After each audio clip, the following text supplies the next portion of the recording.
Hi, this is Dr. Samia Razi, and you're watching me on Why Care.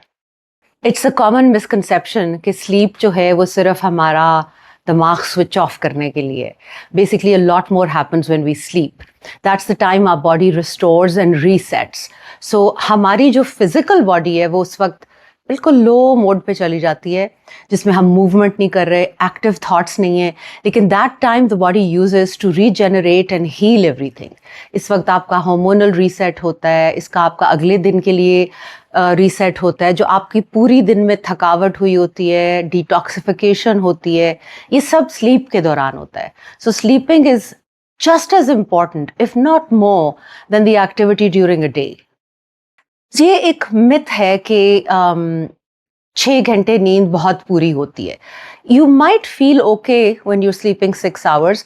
होता ये कि over time, because आजकल के ज़माने में ना sleep is not something that everybody gets to enjoy as much as we used to. Life is so fast, the pace of life is so fast कि हम उसके लिए भाग दौड़ ही कर रहे होते हैं. Then there is screen time, distractions.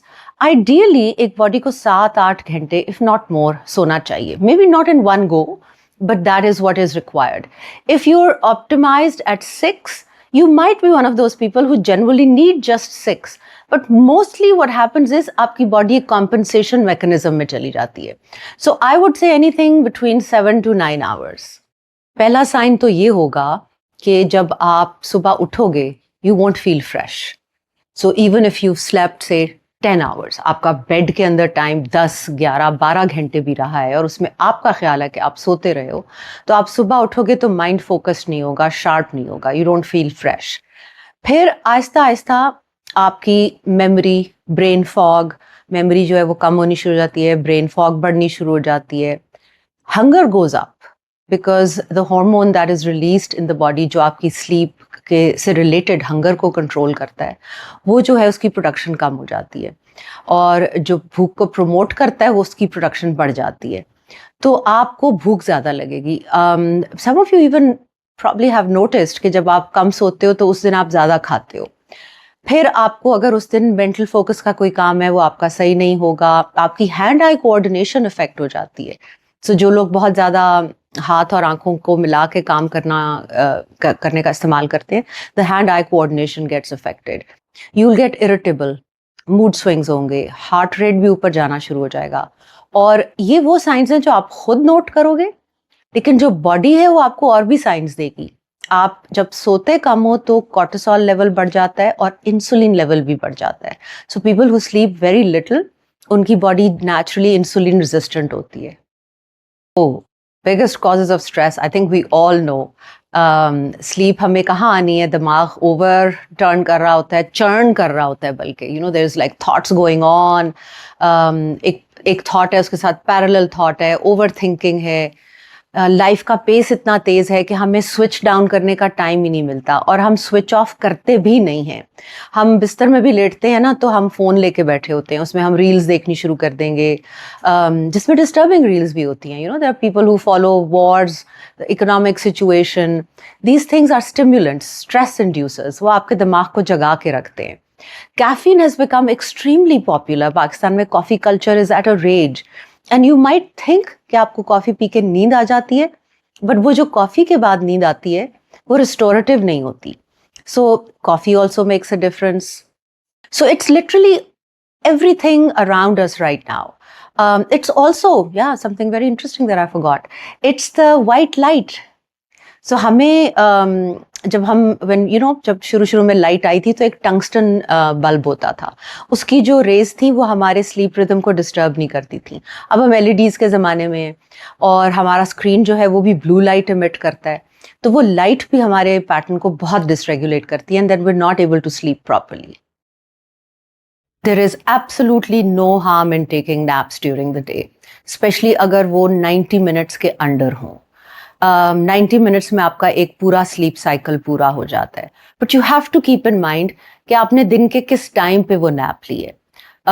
अगर आपने बहुत later in the evening nap ले लोगे तो आपका स्लीप टाइम पुश हो जाएगा, वो आगे पुश हो जाएगा, फिर अगले दिन का सारा रिदम जो है वो अपसेट हो जाता है. कई दफ़ा आपकी body is literally screaming for sleep.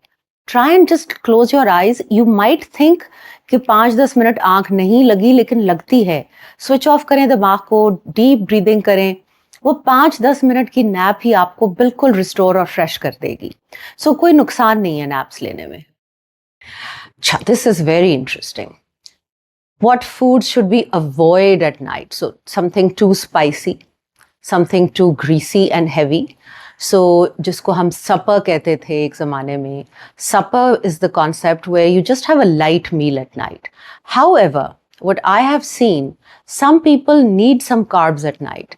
So रात के वक्त अगर आपने पूरे दिन में carbs avoid भी किए हैं, तो रात का जो मील है उसमें आप carbs थोड़ी से लो ताकि आपका शुगर लेवल भी रेगुलेटेड रहे और आप आराम से सो सको, वरना आपकी कोई 2 बजे के करीब आंख खुल जाएगी simply because you're hungry. Spices, of course, eating too much is going to make a difference because now your belly is too full and it's all rising up because अब आप supine position में late गए हो, तो that will make a difference. Then what time you eat is also very important. You should give yourselves ideally 3 hours, if not 2 hours. 2 घंटे खाने के बाद फिर सोएं, थोड़ी सी चहलकदमी करके, so that the food has time to settle and digest a little bit. Then there are some supplements that really help with sleep and I swear by them. These are some amino acids: glycine, L-theanine, magnesium glycinate and apigenin. कुछ लोगों को एक से ही मैं एक ही recommend करूँगी, उनको एक से ही फ़र्क पड़ जाएगा. मैग्नीशियम ग्लिसनेट तो विदाउट फेल मैं हर किसी को देती हूँ, and glycine also. So these are the 2 things that are very important. Consistently आपकी नींद पूरी नहीं हो रही, you're surviving on 2-3 hours, you need to seriously think about seeing somebody, and then the solution is not sleeping pills. Then somebody who is an expert in maybe functional medicine, nutrition or sleep hygiene, they can guide you better. फिर आप अपने body के अंदर science देखो.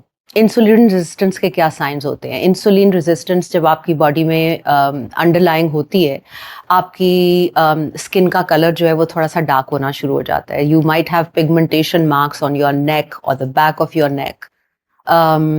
You will have poor skin quality, आंखें थकी हुई होंगी, ब्रेन फॉग होगी, फोकस नहीं होगा आपकी. अगेन जो पहले भी हम बात कर चुके हैं, हैंड आई कोऑर्डिनेशन कमज़ोर हो जाएगी. स्किन के ऊपर आपको स्किन टैग्स बनने शुरू हो जाते हैं, which is again a sign of insulin resistance. And specially if you sleep with your mouth open, if you're a mouth breather, आप अगर 12 घंटे भी सो रहे हैं ना, आपको नींद नहीं सही मिल रही. माउथ ओपन से माउथ ब्रीदर्स जो हैं उनको for sure 200% immediately medical help सीख करनी चाहिए. स्टार्टिंग टू नाइट, अच्छा ये तो आप लोगों ने करना नहीं, फिर भी मैं एडवाइस दे देती हूँ. स्टार्टिंग टू नाइट, सोने से 2 घंटे पहले अपना फ़ोन, आईपैड, जो सारी डिवाइसेस हैं उनको कहीं दूर रख दें. अच्छा, फ़र्ज़ करें ये आपसे नहीं हो सकता, तो फिर आप इन्वेस्ट करें blue light protecting spectacles glasses पे, चाहे आपको ऐनक नहीं भी लगी हुई. देयर आर ग्लासेस जिनके लेंस ऐसे होते हैं जो आपकी आंखों को ब्लू लाइट से प्रोटेक्ट करते हैं. And yes, you going to say हमारे फ़ोन्स में इनबिल्ट फिल्टर लगे होते हैं जो ब्लू लाइट से प्रोटेक्ट करते हैं. They are not enough. So if you have to, then use that. Otherwise try reading a book. अच्छा, दूसरा जो खाने का आपको पहले भी बताया, कम खाएं, सोने से कम 2 घंटे पहले खाना खाएं. Third thing, it's not possible for everybody, but not having any light in the room is also really going to help. So वो चाहे अगर आपका AC चल रहा है ना, AC का भी जो अगर टेम्परेचर है या क्लॉक्स हैं, उसकी भी लाइट आपकी नींद को डिस्टर्ब करती है. अगर टेलीविज़न जो है वो ऑफ भी है और उसकी ऑन ऑफ बटन की एक ब्लू सी लाइट जल रही है, वो भी आपकी नींद को डिस्टर्ब करेगी. So there shouldn't be any artificial light either coming in from your window or inside the room. And one thing, temperature of the room. जितना ठंडा होगा, 19 डिग्रीज पे जो कमरा होगा, उसमें आपको बड़ी साउंड स्लीप आएगी. If it's warmer than that, you might be tossing and turning.